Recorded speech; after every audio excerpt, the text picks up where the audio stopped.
Because I don't think anyone can argue Caitlin Clark has changed the game. She changed it in college and in the WNBA. We know she broke all those records in college. But what was it about Caitlin that has just garnered so much attention and changed things the way that she has? You know, Rhiannon, obviously she's a basketball player, clearly, as you can see. But she's also an entertainer. No one expected one college star to spark a full-blown crisis in the WNBA until Caitlin Clark arrived. From the moment she stepped onto the hardwood, records shattered and attention swelled, but nothing prepared anyone for the chaos that followed. Behind closed doors, league executives scrambled as Christine Brennan's explosive tell-all biography rocketed to the top of bestseller charts, laying bare a series of blunders so staggering they read like a Greek tragedy. Whispers of "we compared her to Maya Moore" turned into frantic memos about emergency marketing pivots, while empty offices filled with the hum of panicked strategy calls. By the time fans raced from Hawaii to Mexico City just to catch a glimpse, the WNBA found itself wrestling with a simple, terrifying question. How do you control an avalanche once it's on the move? And it seems like every story or excerpt or interview that Christine does turns up the heat a little bit more on what Caitlin Clark's first year in the WNBA looked like and the lack of preparation from the league level to the players to, even logistically. This league was not ready for this phenomenon to take over. Imagine grabbing a sports biography off the shelf only to discover it's more expose than celebration. No warm-hearted anecdotes, just raw, unfiltered truths. That's exactly what happened when veteran journalist Christine Brennan released her unauthorized deep dive into Caitlin Clark's rookie year. Despite Clark never granting a single one-on-one interview, Brennan's book shot straight to #1 on bestseller lists, fueled by insider quotes that painted a league scrambling in the dark. Players and execs suddenly found their private Slack messages splashed across glossy paperback pages, memories of offhand comparisons, frantic "we need a plan" chatter, and questions like, did anyone really see this coming? Chapter after chapter peeled back the curtain on a WNBA unready for its own moment in the spotlight. Early passages revealed a stunning quote from a league insider. "We're comparing her to Maya Moore," they said, as if Clark were merely another freshman phenom. But that label was a gross underestimation, and Brennan's manuscript wasted no time exposing the gulf between expectation and reality. Leaked emails detailed last-minute branding brainstorms, hurriedly drafted marketing slides, and whispered regrets in empty offices. As fans devoured each new excerpt online, the WNBA's leadership could only watch, powerless to contain a narrative that had already taken on a life of its own. By the time the dust settled on those initial revelations, one thing was clear. This wasn't a simple rookie profile. It was a full-blown indictment of a league caught flat-footed, an explosive beginning to a story that would only grow more combustible. But this was just the first spark in a wildfire of controversy. This league is full of drama, absolute drama. Now, we knew when Christine Brennan, the journalist who wrote the upcoming Caitlin Clark book, the stories emerging from this book is going to light the league on fire. I mean, seriously. We got an altercation between Brennan and Dejanay Carrington. It doesn't even have to do with the eye gouge, which we know Dejanay flipped her wig off over. But the real crisis brewed in boardrooms long before the opening tip-off. WNBA executives, staring at glowing college stats and packed NCAA arenas, somehow treated Caitlin Clark like just another rookie prodigy. When she called a top league official to gauge their readiness, she was met with a line so tone-deaf it could have been scripted. "You're the biggest thing since Maya Moore." That offhand comparison wasn't homage. It was a blunder of epic proportions. Maya Moore, a future Hall of Famer, never commanded the cultural spotlight Clark ignited.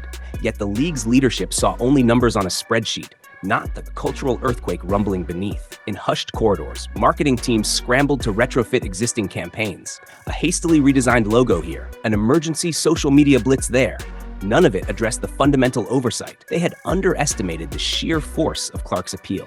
Behind the scenes, strategy sessions devolved into crisis meetings. "We have to act like it's a global launch," one memo read. But by then, Plan B felt more like Plan Z. PowerPoint decks were rewritten at 2 a.m., and PR teams rehearsed talking points that sounded increasingly panicked. "We support Caitlin. We knew this would be big. We're doubling down on our commitment to women's sports." Yet the damage was done. The WNBA realized too late that Clark's arrival transcended mere basketball fandom. It was a cultural moment demanding a playbook of its own. And then came the realization that fans weren't just local. Then came the tidal wave. On game nights, arenas that once echoed with half-hearted applause now roared at every dribble and drive. Ticket prices for Indiana Fever home games jumped from an average of $137 to over $200 whenever Clark was in the lineup, only to plunge by nearly 70% in the 2 days after she went down with an injury. Television ratings followed the same roller coaster. Her presence meant peak viewership. Her absence meant empty screens. Fans weren't just showing up, they were chasing her. A group of supporters flew in from Honolulu on the red eye, landing in Indianapolis before dawn just to snag courtside seats.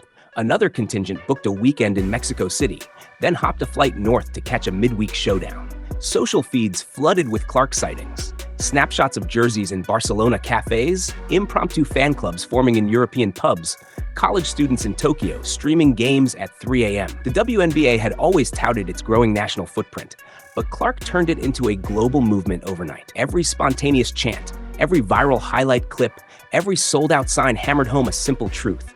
Caitlin Clark wasn't just playing basketball, she was redefining fandom. But on the court, protection was nowhere to be found. Yet while ticket scanners and TV cameras clamored for more Caitlin magic, the referees seemed to press mute.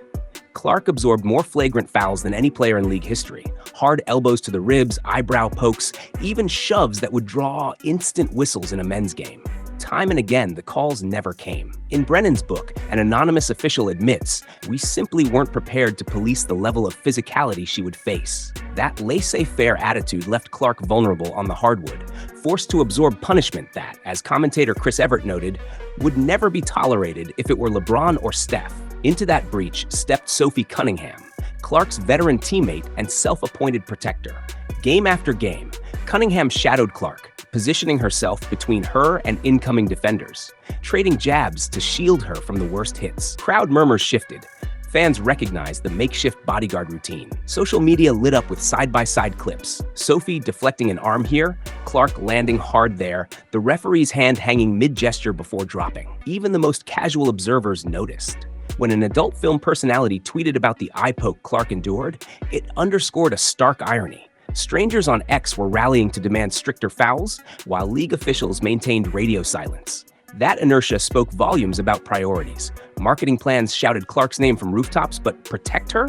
That wasn't on the agenda. Off the court, the money told its own story. Off the court, the numbers told a story no highlight reel could capture. While rookie contracts in the WNBA hovered around $76,000, Caitlin Clark's endorsement earnings soared past the $40 million mark, rivaling some of the biggest names in all of sports. Nike rolled out signature Clark sneakers.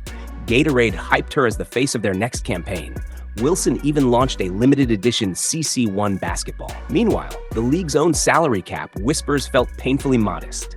Publishers at Simon & Schuster didn't just print Brennan's book, they staged it like a global event, complete with midnight releases and pop-up signings. Merchandise lines snaked around arenas, VIP Meet Caitlin ticket packages sold out in seconds, and social media sponsorships flooded feeds with tags like Caitlin Effect. In a single weekend, her brand partnerships generated more revenue than entire franchises. Behind closed doors, executives crunched projections.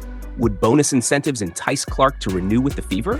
Could a new revenue-sharing model bridge the yawning gap between superstar pay and league minimums? Agents whispered about creating a player-led media network. Sponsors talked of crafting Clark-centric content channels. All the while, the WNBA faced a stark dilemma.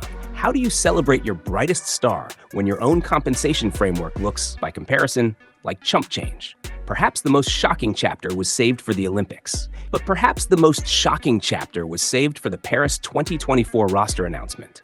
When USA Basketball left Caitlin Clark off the Olympic team, it wasn't a quiet omission, it was a seismic misstep. Viewership for the gold medal game plunged to just 7.8 million viewers, marking the lowest audience for a U.S. women's basketball final since 2008. By comparison, the women's soccer gold match pulled in 9.4 million.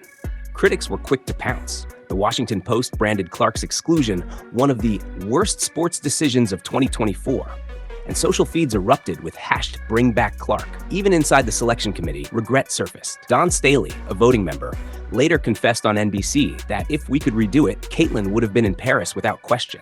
That revelation laid bare a harsh truth. The people entrusted with showcasing the best of women's basketball were more afraid of potential social media backlash than of fielding their most electrifying talent. Concerns about public reaction and managing expectations overrode the simple fact that Clark was playing at an elite level that could have elevated the entire tournament. Overnight, the snub crystallized into a rallying cry for fans, for sponsors, and for Clark herself.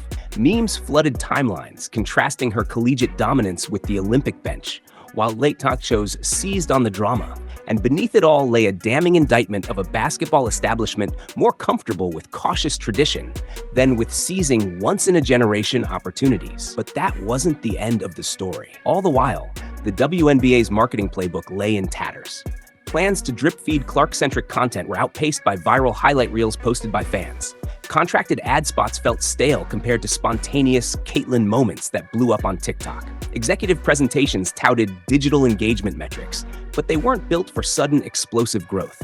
By mid-season, sponsorship teams were firefighting, drafting last-minute influencer campaigns, and scrambling to hijack Clark's personal brand for official use. Behind the scenes, league strategists debated a radical overhaul.